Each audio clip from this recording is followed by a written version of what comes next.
It really is all about the idea that life is a journey and our children come to us and we are privileged and honored to get to guide and lead and help them find their way forward. And so rather than being, the big, heavy experts as the parents and all the things, our job is to really shepherd and to come alongside our children and be part of the journey.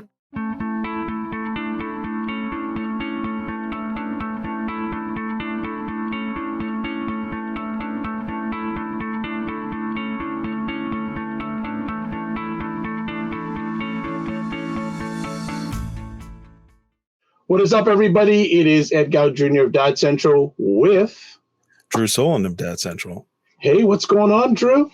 Well, we're recording today right after Father's Day. So while it was a fantastic day, wonderful weekend just in general, I am a little bit tired from the festivities. So how are you? I'm fine. Fathers, tired? Man, I think the friend we have coming on today will say fathers never get tired. But no, I'm outstanding. I think it was a great weekend, at least in this area, weather-wise. But interesting, spoke to a lot of fathers on Father's Day. A lot of them were doing work like gardening. It's like, go, guys, take a break. Did you take a break? That can be a break for some people. And personally, I do have a garden this year. I wasn't sure I was going to do it. But, it's sort of mindless work. And it can be a little bit relaxing because you're just focused on what I'm doing. And there's a little bit of you're producing something in the end. And so there's something kind of refreshing about it. Can't say I do it a lot, but I can get it for some people. It's a nice break. Yeah, I consider a lot of elders my fathers, and it was great because I shop at a local grocery store and have a longtime friend that's worked there. And there's an elderly gentleman that we hadn't seen for 2 or 3 months. And we were thinking, okay, is he okay? We haven't heard from him, etc. And my friend called me on Saturday and said, he's here. I just dashed to the grocery store to see him and gave him a big hug and wished him a very happy Father's Day. It was just really great to just see him. And he, as usual, just gave some great words of wisdom. And even before Father's Day officially landed, I had my Father's Day moment with that gentleman and my father. But it was a real special moment, and just reinforcing that your father doesn't have to be your biological father. And that was just a really special moment. So that was definitely a highlight of the weekend. So yeah, I appreciate that, especially how, recognition of honoring someone who is father figure or father-like. I think that's important. Yeah, I think, recognition, honor, respect, and and he had his red suspenders on. It's a year in full flight, so it was all good. So we have another friend today, and actually she's from where we are geographically. She's on the left coast today, hanging out with us today. So I'm looking forward to your, as always, great introduction. Well, before I do that, we should remind everyone that the Dad Central Show is sponsored by Dove Men Plus Care. Dove Men Plus Care believes that care is the best of a man because when men care for themselves and others, there is a positive impact. And actually, it is a beautiful connection that Dove Men Plus Care enabled us to have this conversation, to have our guest today. And so our guest is Dr. Vanessa Lapointe. She is a mom, a registered psychologist, a parenting educator, a best-selling author, international speaker, and a regularly invited media guest. She's also the founder and director of the Wishing Star Lapointe Developmental Clinic.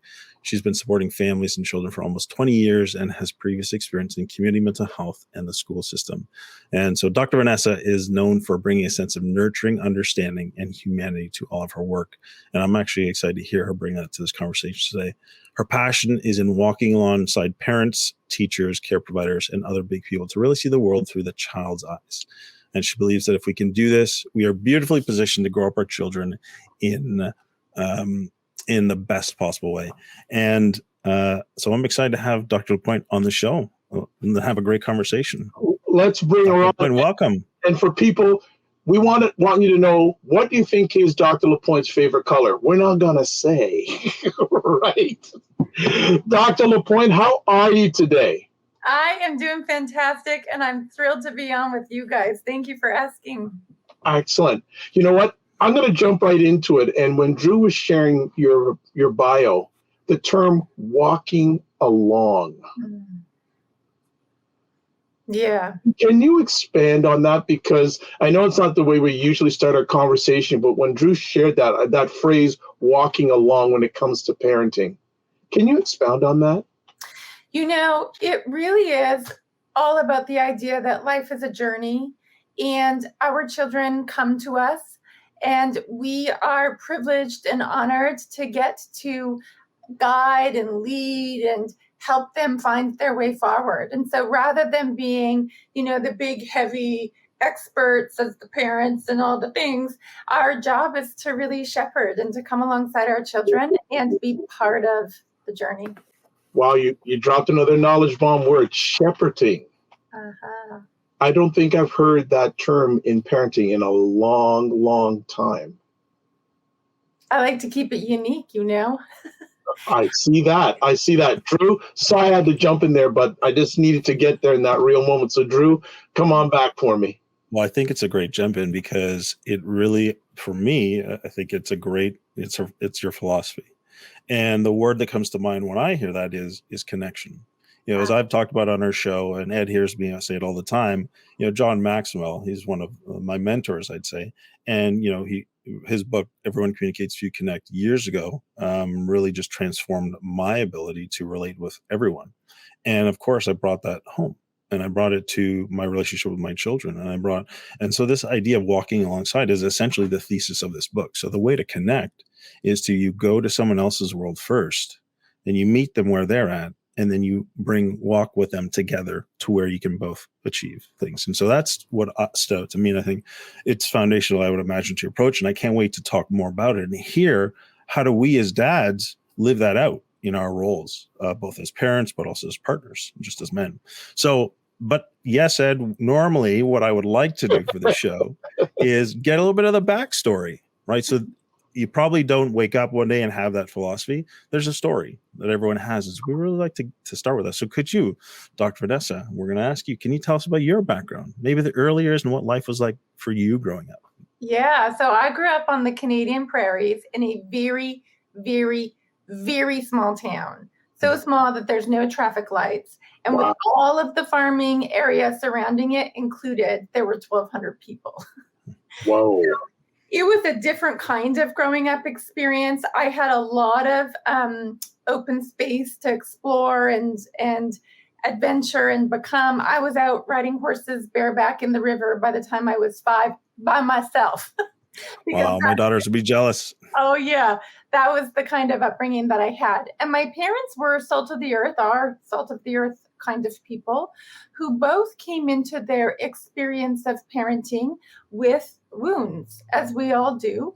And I look back on it now, particularly with the knowledge that I have present day, and really am just in awe of how well they managed, given the experiences that would have shaped their minds when they were children.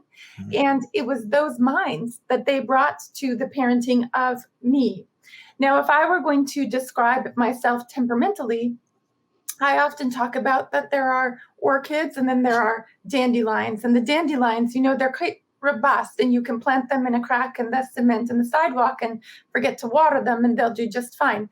And the dandelions are the ones that twitch when the wind blows. The orchids are the ones that twitch when the wind blows. You can't walk away from that. And orchid humans tend to be incredibly sensitive and incredibly affected by the environment around. And so for both the positive side of that and the challenging side of that, my parents gifted me the ups and the downs, and those ups and the downs really did shape who it is that I am today. Of course, I've had things to heal from those experiences. And I've also really come to understand, I was speaking with my dad, of course, just yesterday, being Father's Day, and I was telling him a story about a little bit of a challenge that I'm having in my life right now and how I was responding to it all. And he said, "Whew, you really are your father's daughter." where you carry those pieces forward too. And so I think I had a very interesting kind of childhood, and not the childhood that a lot of people probably think I had. I dropped out of high school in grade 10. Which, I have a doctoral degree and I practice as a psychologist. And I think a lot of times people are like, "Oh, wait, what? how did that happen? And where did you come from? So there were challenges along the way, and I found my way through. I want to jump in there. Growing up in a very small town, did you have other parents that were like family? Was it a big family sort of thing? Because in a small town, they always say like nothing's private. Everyone knows each other. Did you have that experience growing up? If you were naughty at all, like you could be on the other side of town, you could be hanging out in somebody's barn, like you were nowhere near home, your parents would hear about it in 5 minutes. So there really was that experience of the village. There's a lot of eyes and a lot of grown-ups who are collectively caring for the children. And I think that's one of the things about being from a small town. It naturally exists. I don't think that parents today always naturally have access to the village, and I think that's one of the biggest challenges that they face. So yeah, that's good. Well, you also referenced, especially just having a conversation with your father yesterday, you are your father's daughter. I'm curious, could you talk to us a little bit about the relationship with your father growing up and how that maybe has contributed to or led to where you're at now? Yeah. So my dad, who I feel very joined with, was a worker. And he worked sun up to sundown, whatever it was that he had going on at the time. He was all in and very focused on that. He also lived big. He's a very sensitive, very expressive kind of man. He's got French blood running through his veins, trained as a chef, cooked for the Queen. Wow. So he's had sort of this interesting life, and I always really admired those things about him. My dad also came from a family, again, on the Canadian prairies, where his parents didn't have the best shot when they were kids. So his own father was orphaned at the age of 5 and was riding the rails by the age of 7 to gather food and survive. Imagine a 7-year-old child who's just out on their own, trying to make the best of it. Married my paternal grandmother at the age of 16, 1 week before he left to go fight in the war. And he was gone at that point, of course, for many years. And so he obviously was a man who struggled, and that struggle trickled down onto his children. And some of the stories that I hear my dad tell, and he loved his father. So there's huge compassion and huge empathy for the struggle, and also was very much at the effect of his father's wounds. Then my dad came into this life. He had 4 children and all of us girls. So you can imagine what he was faced with as he walked through his journey when we were younger. And he had the wounds to show for what he had lived through in his own childhood.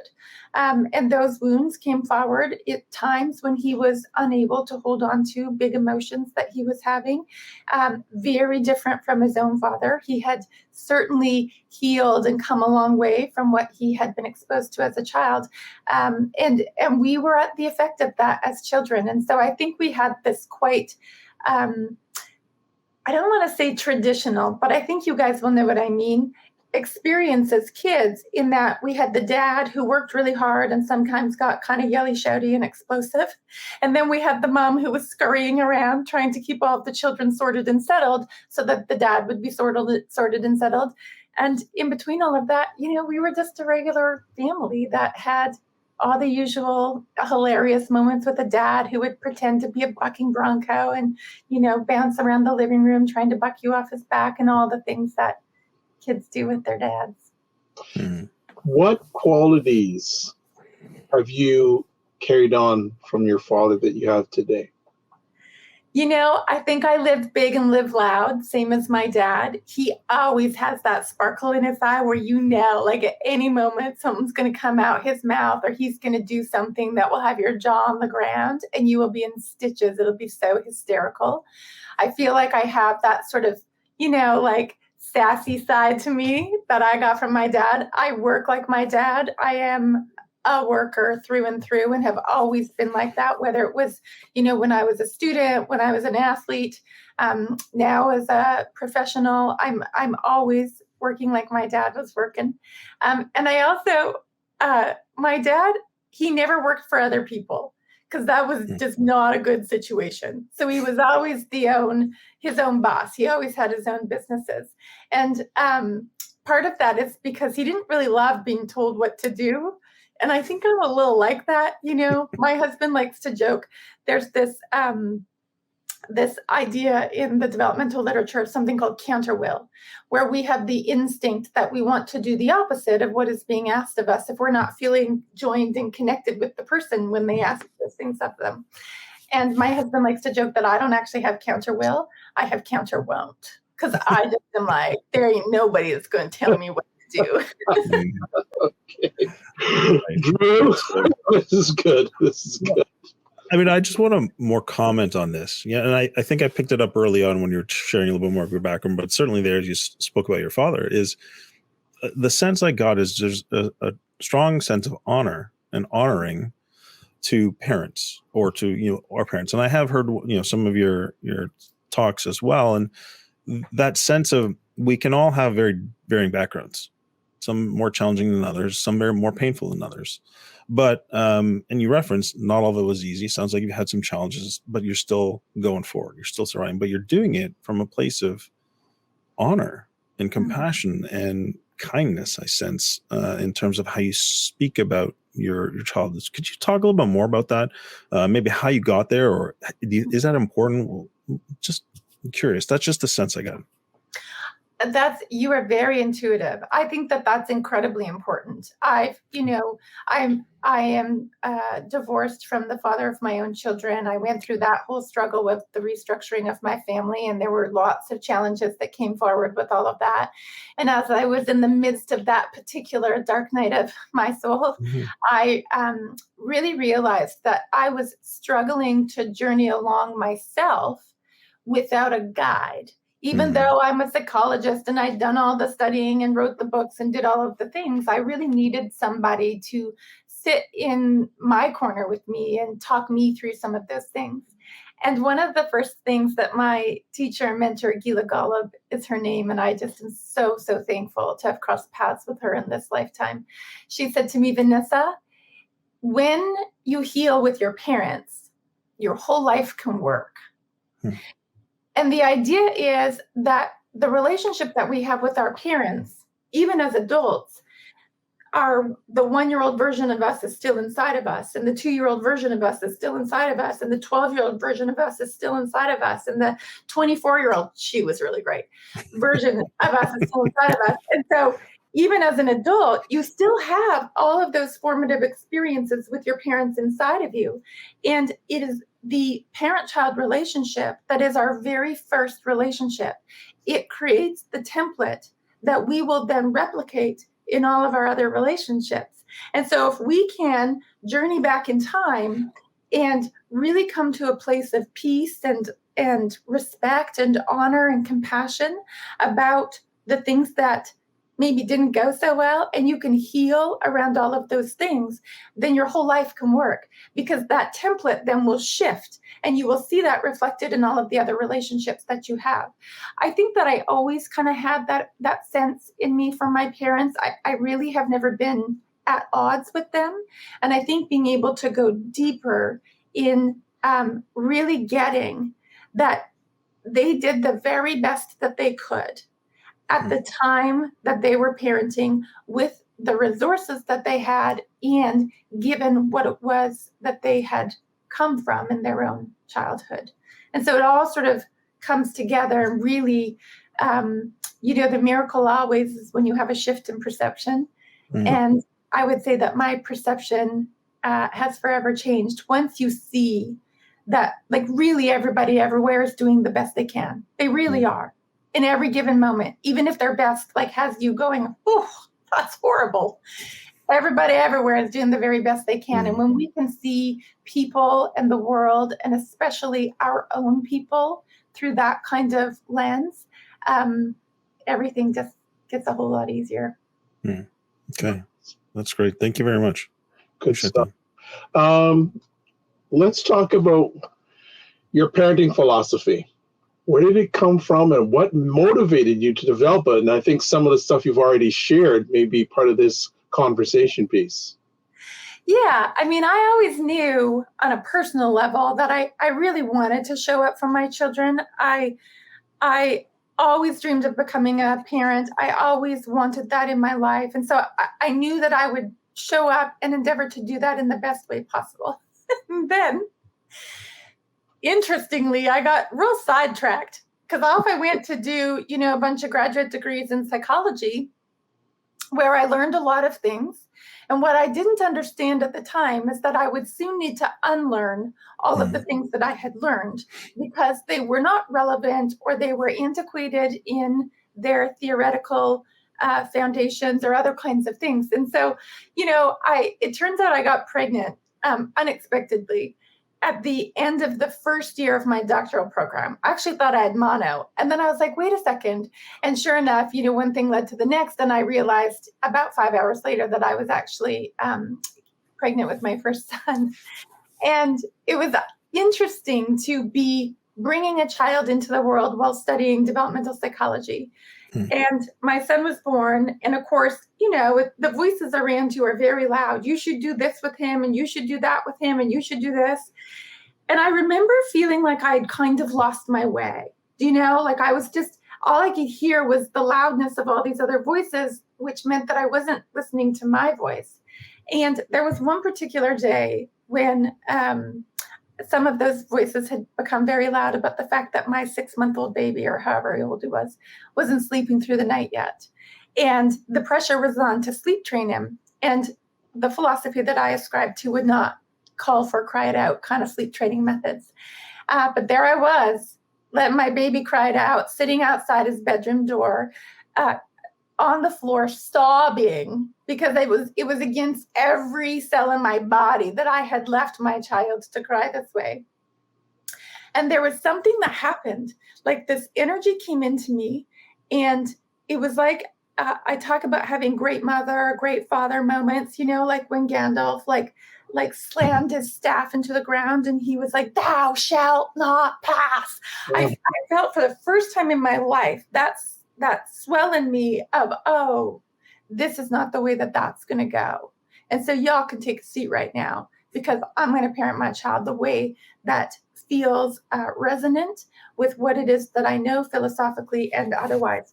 And that experience led me on a journey to begin to study with a lot of the great masters in terms of the world of attachment and connection and the importance of that as we parent our children, what the science is behind all of that. And from there, I began to reshape a lot of my own parenting practices. I began to speak quite a lot at different kinds of events about those sorts of things. And eventually from that emerged this philosophy that I bring forward to all of the parents that I support now, and the writing that I do and the speaking that I participate in. So it kind of organically grew out of something, but I did have to unlearn most of my formal training, which was, I would say there's sort of two camps when it comes to psychology and children. One camp is what we call behaviorist child raising, and the other camp is what we call developmentalist child raising. So I had to unlearn what it was to be a behaviorist and really step into my full truth as a developmentalist. That's great. Wow. Was there any challenging moments having to unlearn? Oh yeah, I got divorced. Okay. And I'll tell you how that links in. Because when I got married, I married somebody who had very, very different ideas. And ironically, but of course not randomly, that started to become a very challenging point in our marriage where we had a lot of disagreements about how our children should be raised and what that should look like. And it got pretty loud and pretty awful.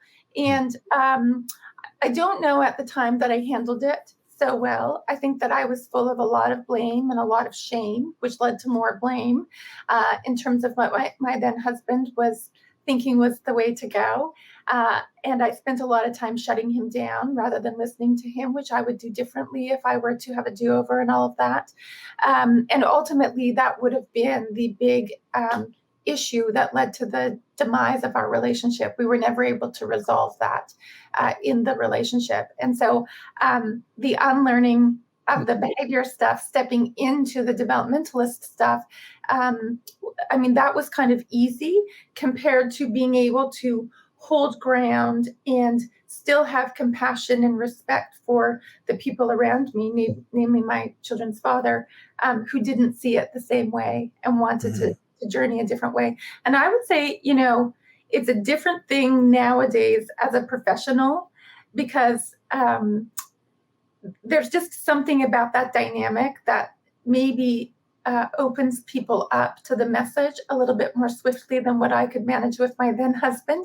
And it's still a challenge. There's still, you know, I'm very active on social media, and every day I have people commenting and messaging me about like how foolish it is that I think connection and compassion are the way through, that kids really need to be shown who's boss and all the other things. And so I think it's really about the most challenging part in terms of the unlearning would be figuring out how to navigate that alongside people who think very differently.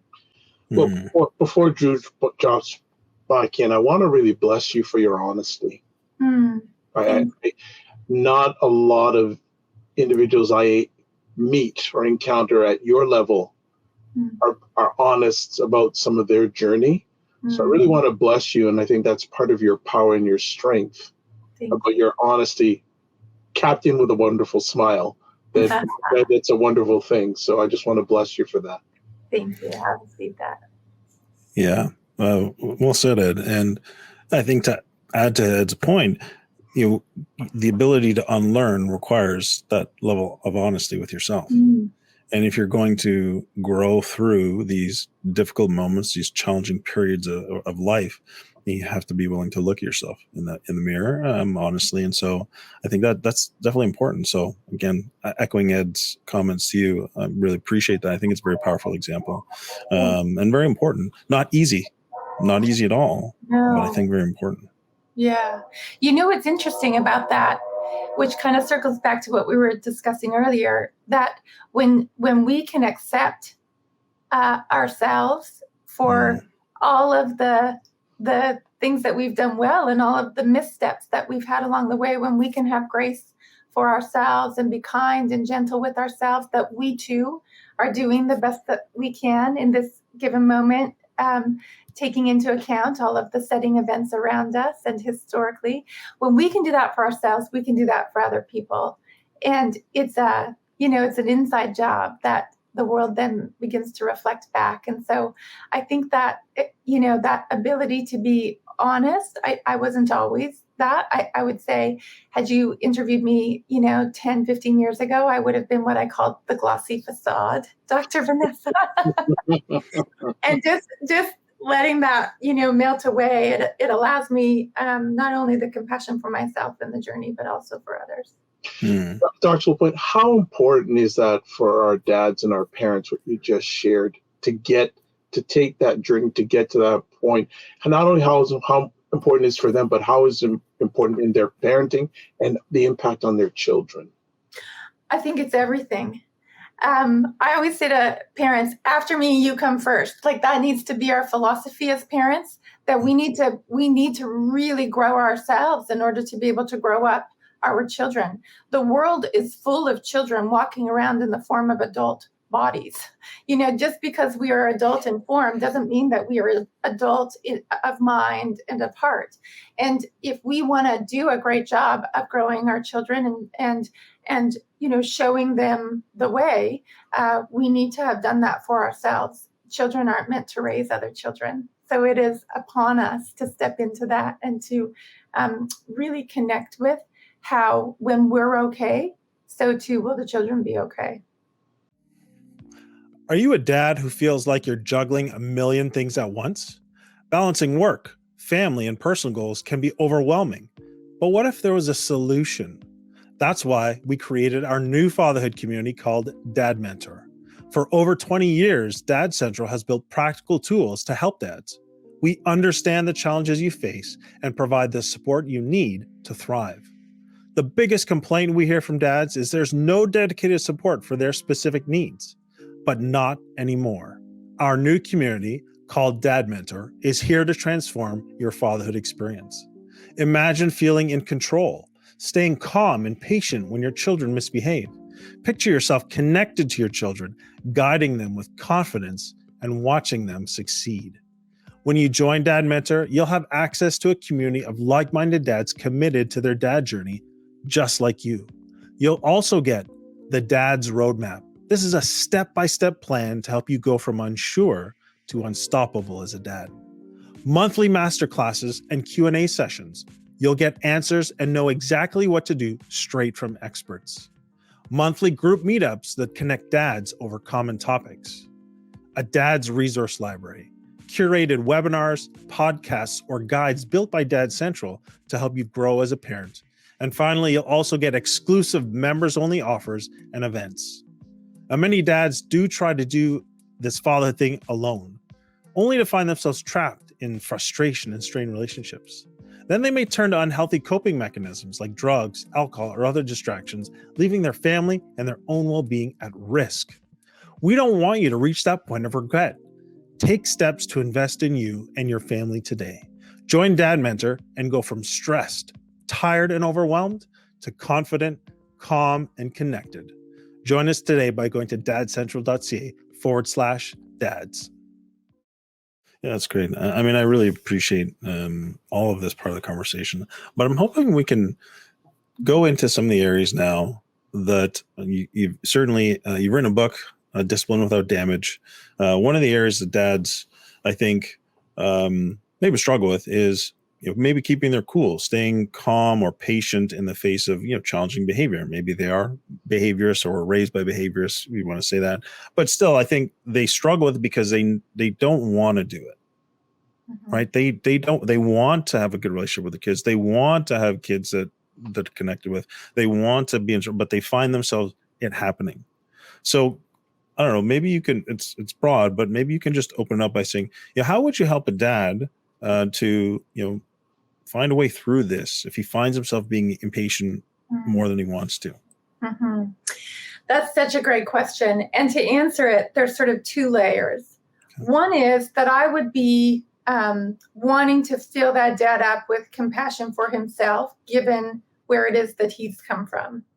And using some broad sweeping brush strokes, we know, first of all, scientifically, that boys are born actually more sensitive than girls, which means that the experiences that they have when they're little, particularly in cultures that, I'll give you something to cry about and suck it up, princess, and, all of those kinds of things. When our boys are exposed to that kind of reactivity, when they are first expressing their emotions, those emotions get shut down pretty quick. And that grown-up dad, when he was a child, he didn't ask for that to happen. That was just the way that it went down. And we don't blame his parents either. We acknowledge that that was the way it occurred, and that the experience for him would have been very much like if you take a beach ball. And you can think about that beach ball being the emotion that needs to come forward in all of us as human beings. And as a little boy who's being told to, suck it up, princess, and I'll give you something to cry about, and, boys don't cry, and all of those kinds of horrible messaging, whether they get it very openly or more covertly, every time the emotion gets shut down, the beach ball gets a little pushed a little further under the surface of the water. And then the next shutdown under the surface of the water, and then the next shutdown. And you know what happens when you take a beach ball and you push it really deep into the water? It is going to explode through the surface. And then we all sit back and think to ourselves, I don't know why you're so angry. I don't know why you get so shouty all the time. Why men get so shouty all the time is that they have often, for years beforehand, been denied the opportunity to express emotion like human beings need to express emotion. And when you couple that, and I say all of this with love, there's no blame and shame, it's just how we've done it for years and years. When you couple that with the idea that a lot of girls and women are similarly taught, they onboard a message that anger is a bad thing. And so then as girls and women, we have this reaction to the anger, which actually shuts the man down further. And so now we're off to the races, because now we have somebody who is not, as a human, not permitted to be who it is that they are, and not allowed to express what it is that's within them. Not that we're making space for anybody, anywhere, to be abusive or any of those kinds of things, and that we are humans. We are meant to feel all of the feelings, the crest of that feeling, and also the very deep, dark depths of it. There's this beautiful preschool teacher that I've followed along with for years by the name of Teacher Tom. And he says, the cry has to be cried until the cry is done. Like, let it happen all the way, because when a ball falls to the earth, it hits the ground and compresses. Just like your emotion, when you let it go all the way down, it'll hit the ground and compress, and then you get the bounce back. And so I think that dads often end up in the position of being the reactive parent, because that's where they came from. Then what happens is they feel bad about that. And all anger in us as adults, maybe not all, but a lot of our anger is a projection of guilt. So now we feel guilty because we're being the reactive parent. So then we're more reactive because we feel guilty. So we just feed it. And the idea would be for all the men everywhere, and especially the men who are dads or who are what I like to call gap fillers, stepping in as a father figure for another child, for all those men to just know that is the reason why that happens, that they can have compassion for themselves.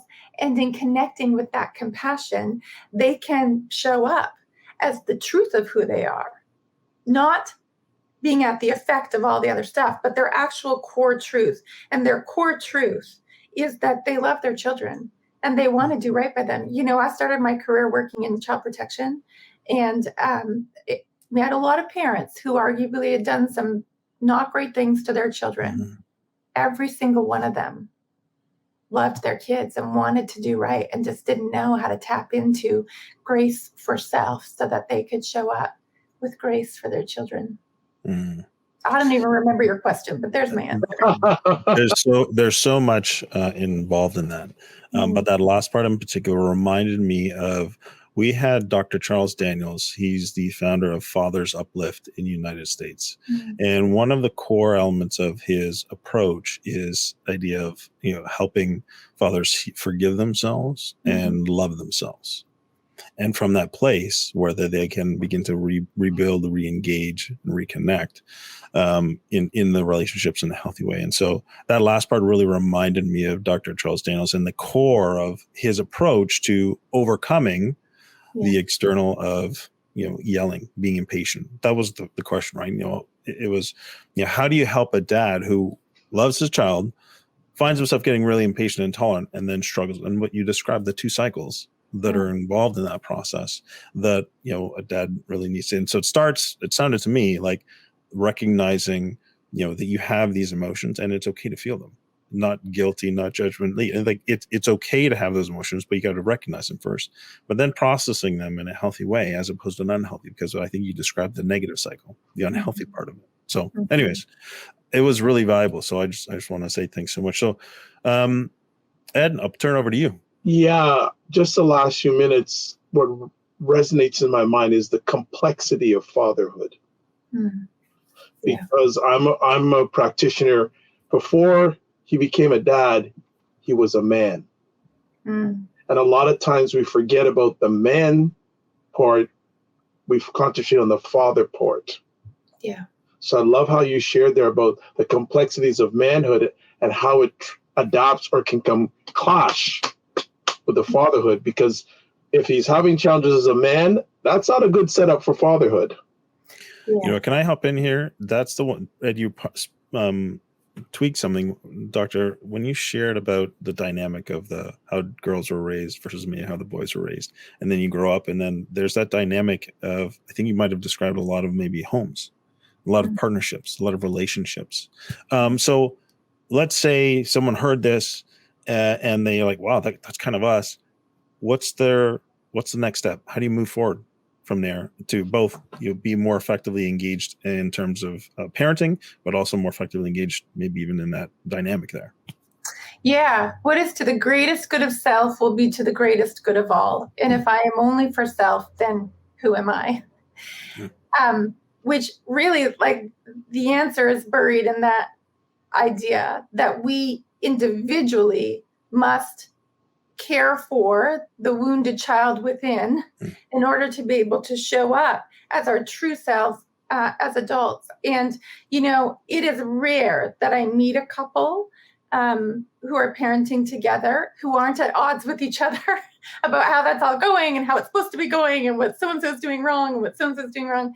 And so it's within each of us, it's upon each of us to find our way to what I call the peak of the mountain, where we are able to internally, from a space of maturity, hold on to the balance of firm and kind within each of us at the same time. It's not up to mom to be the gentle one and dad to be the disciplinarian or whatever it is, that it's upon each of us to make sense of why we shy away from the things that we do as parents, why we struggle with the things that we do as parents, and how we can step in. And that's not a two-person job, that's a one-person job. Okay. That within the father, he tends to himself and cares for himself so that he understands what it is that he's bringing to the table. And within the mother, she does the same. And when I'm working with a couple, I will often separate them for the sessions because we really have to do our own work. As adults, we cannot get that from the outside world. We must create it within our inner world. And so it isn't upon my wife or my husband to care for me and make this easier for me. It's upon me to do that for me because I believe in my value and in my worth as a human being. Yeah. Nice. I agree with that. And I say it for dads, I also say it for moms. Even strong parents struggle. Hell yeah. Well, obviously you're working very closely with with parents, teachers, people who are influencing children. Mm-hmm. But obviously our show is about dads, so I'm wondering, can you talk about what's maybe the most common mistake that you hear dads making in this whole parenting process, and then how can they correct it? Would be the follow-up. Yeah. So I think the most common mistake would be that dads act out on the belief that, a little bit of weight on the shoulders now will keep their feet on the ground later. So there's this default to this idea that we need to grow our children up to be toughened to the world that they are living in. The corrective philosophy maybe is that it's not our job to grow children up to be hardened. It is our job to grow our children up to be hardy. And our job along the way is to make sure that we are both, the soft landing and the launching pad, that we provide in equal balance that experience for our children of us being compassionate and caring and full of love and full of heart and full of softness. And in the moments that call for it, that we step in and we be, the one that reminds about the expectation, reminds about the boundary, reminds about the rule, reminds about the norm, whatever it is, that we're able to do that at the same time so that we are stepping away from this belief that we need to toughen them up into this belief that it is our job to allow them to be hardy.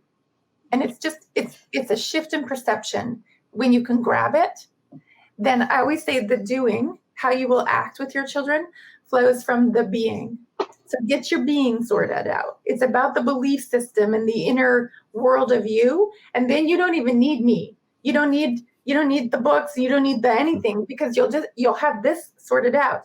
The doing will flow from the being. The rest of it takes care of itself when you get the being sorted out. Hardy, not hardened. Yeah, I like that. Hardy versus hardened. Hardy to me speaks to the ability to weather the storm, kind of like resilience. Hardened speaks to cold and harsh potentially. Yeah. Okay, that's great. Nice. Another question for you, conversation piece. What are the strengths dads do bring to parenting? And how important do you think it is that dads have support in the parenting journey? I think first off, so important for dads to have support. If we look back at, the literature around child raising and child development and the parent-child relationship and all those kinds of things, dads have been horrifically underrepresented for a very long time. We are starting to see the pendulum shift and starting to see that people are really, taking note of the idea that dads need to be part of all of that as well. And so I think incredibly important for dads to be included in that conversation and honored as part of what they're doing. The research in terms of long-term outcomes for children who have positive relationships with their fathers is irrefutable. We know that benefits kids. So let's champion dads to be the very best that they can be. I have the great privilege at this stage in my life to have remarried and to be married to somebody who's, one of my girlfriends said the other day, he's so woke. But he's very aware of a lot of, the pieces that we spoke about today. Right. And he and I have a lot of very honest conversations about parenting. We're in similar lines of work. And one of the things that I think dads, in terms of their strengths and what they can bring to parenting that might be different from moms, is that they're really good at holding on to kind of like the reality of the circumstance. And so, if my husband and I are in a certain moment and I'm being very, I like to call it like when I jellyfish. So instead of, having a spine and a backbone as a parent, I kind of get a little like, I'm like, don't worry about doing your chores tonight. You're tired. You should go to bed. And my husband, who knows that I will just be resentful about that in the morning and knows that those things need to be taken care of, he's the one that's able to be like, oh, let's just like reality check this for a second.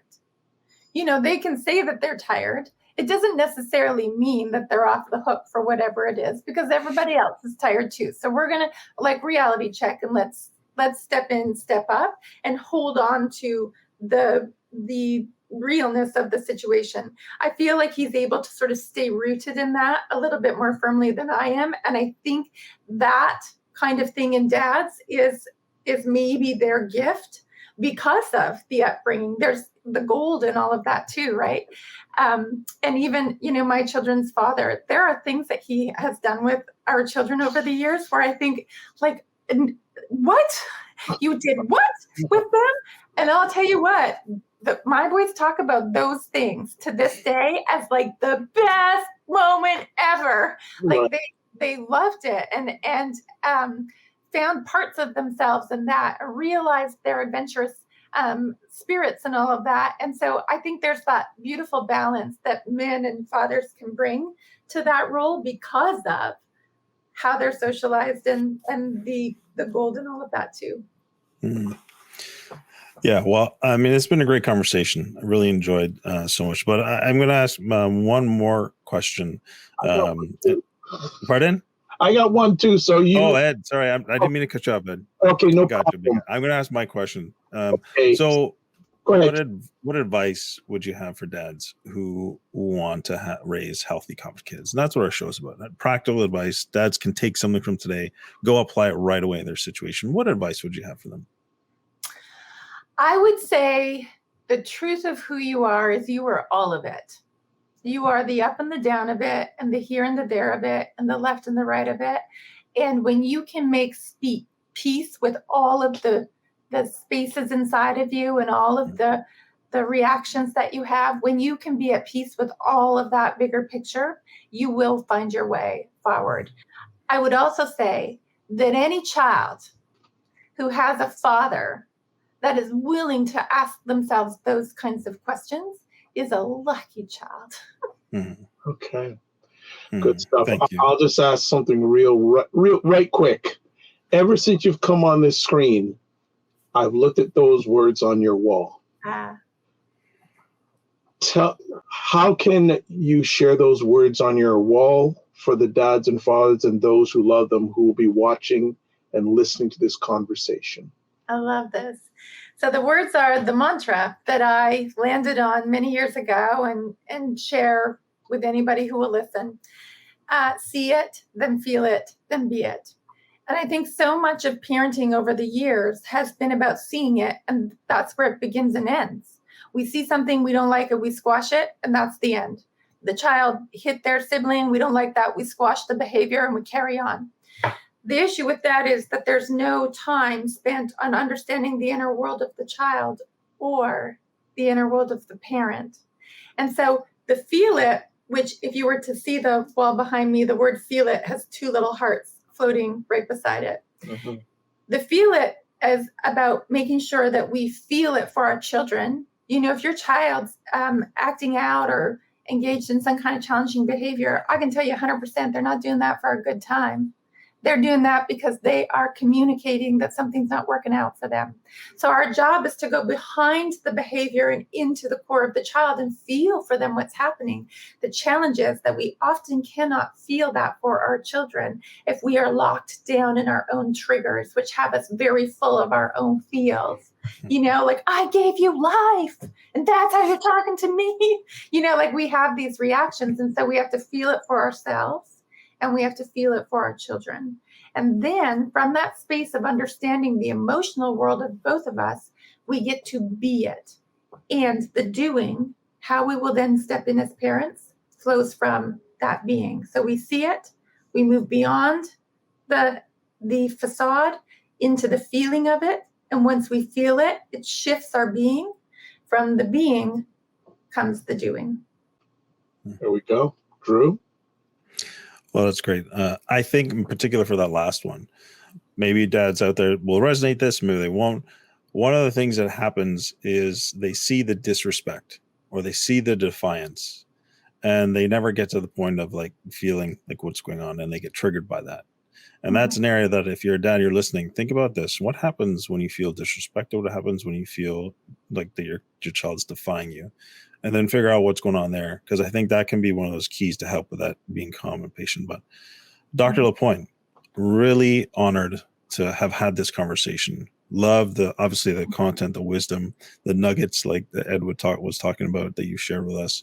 But obviously people will want to get to know more about you. So where can they go to learn more about you? Tell them how they can find out more.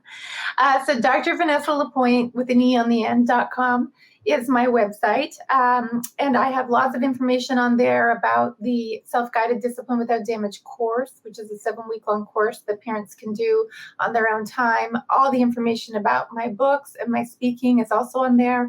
I have a lot of different articles that I've written over the years on different topics that parents are welcome to access.